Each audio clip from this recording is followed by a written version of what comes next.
Hi అండి, నేను మీ Priya gardens. ఈరోజు ప్రియా గార్డెన్స్లో మా అమ్మగారు అయితే ఈరోజు మా ఆడపైకి వచ్చి మొక్కలన్నీ చూసేసారండి. ఏంటమ్మా అలా చూస్తున్నామనంటే, ఆకులేంటే ఇస్తరాకుల్లాగా ఉన్నాయి, అవి కట్ చేయొచ్చును కదా అని చెప్పారు. మరి అలా చెప్తే మనం ఊరుకుంటామేంటి, కట్ చేసేసాను. ఇంకెందుకమ్మా కట్ చేయాలని అడిగితే, ఆ బలమంతా ఆకులకి వెళ్ళిపోతే ఇంకా మొక్క ఏం ఎదుగుతుంది, అందుకనేసి కట్ చేసేయాలి.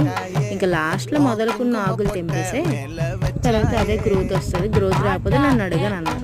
మరి అంతలా గడిచి మనం ఊరుకుంటామా? ఇంకా మనం బెండకాయకి అలానే మన ఆనపకాయకి ఆకులు అనేవి తెంపేసాను. ఇంకా ఉన్న మొక్కల్లో కూడా కొంచెం కొంచెం గడ్డి అయితే ఉందండి, ఆ గడ్డి కూడా తీసేసాను. ఇంకా మీరు వేస్ట్ అంతా ఏం చేస్తారని అడిగితే, నేనైతే పారాను, ఒక దప్పల్లో వాటర్ వేసేసి వేస్ట్ అంతా అందులో పెట్టేసి ఊహించేస్తాను.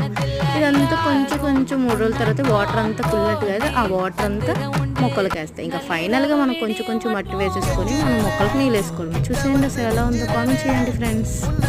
Bye bye.